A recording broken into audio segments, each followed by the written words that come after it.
대역 김남국입니다. 제가 전 신약 허가 관련 영상에서 말씀드린 적이 있는데 50배 가까이 인상되는 신약 허가 수수료에 대해서 정부에서 다시 한번 입장을 내놓았습니다.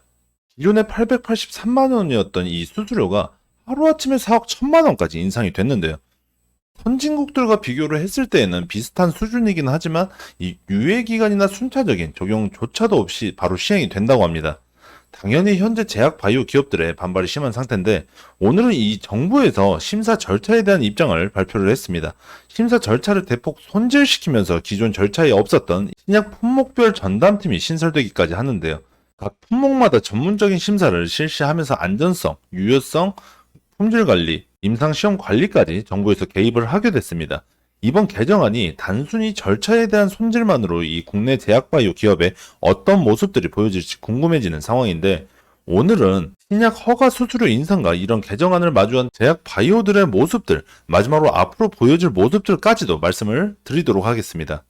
9월에 이런 기사가 올라왔었죠. 이 글로벌 추세로 바뀌면서 신약 허가 수수료도 인상을 하겠다. 기존에 이 883만 원이었던 수수료를 4억 1천만 원까지 올린다는 내용인데요.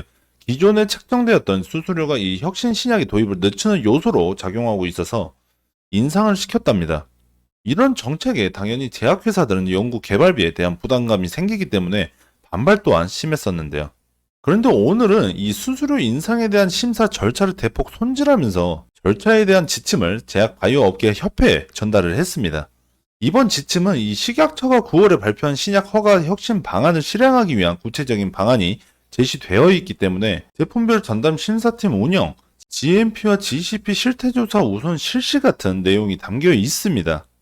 심사 처리 절차를 좀 비교를 해보면 변경 전에는 접수, 예비심사, GMP 실태조사, 1차 보안 통보, 1차 보안 제출 자료 접수, 2차 보안 통보, 2차 보안 제출 자료 접수, 중앙약사심의위원회와 전문가의 회의 이후에 허가 부서에서 최종적으로 민원 처리가 되면서 9가지의 절차가 있었던 반면에 변경 후에는 접수, 예비심사, 품목별 전담팀이 구성이 되고 그 다음에 개시회의가 열립니다. 그 후에 1차 보안요청 설명회의가 시작되는데 그 이후 1차 보안제출 자료 사전 등록을 하고 설명회의 요청이 필요하고 1차 보안제출 자료 설명회의가 진행이 된 후에 1차 보안제출 자료가 접수가 됩니다. 그 이후에 이제 2차가 시작이 되는데요. 2차 보안 통보, 2차 보안 요청 설명회의, 2차 보안 제출 자료 접수, 중앙약사심의위원회 등 이 전문가 회의 이후에 허가 부서 최종 민원 처리가 진행이 됩니다. 변경 전보다 약 11가지 절차가 늘어난 셈입니다. 기존 심사 절차는 그대로 두되 이 전담팀 구성, GMP, GCP 실태조사, 1차, 2차 보안 제출 자료 사전 등록과 이 설명회의가 늘어났는데 이번 신약 수수료 인상으로 인력 또한 늘어났기 때문에 이에 따른 절차 진행도는 빨라질 것으로 식약처에서는 예상을 하고 있습니다. 상식적으로 생각을 해봐도 확연히 늘어난 절차에 소요 시간이 감소된다는 내용은 저로서는 이해가 되지 않는데 정부에서는 접수 후에 7일 이내로 단독 예비심사에 들어가고 품목별로 전담팀이 구성되는 게 이번 절차의 핵심으로 보고 있습니다. 신약 품목마다 전문적인 심사를 담당할 수 있게 허가 부서 과장이 팀장을 그리고 허가 부서 담당자가 품목 관리자를 맡으면서 이전의 절차보다 안정성과 유효성 그리고 품질관리, GMP, GCP에 대한 신경을 쓰겠다는 말이죠.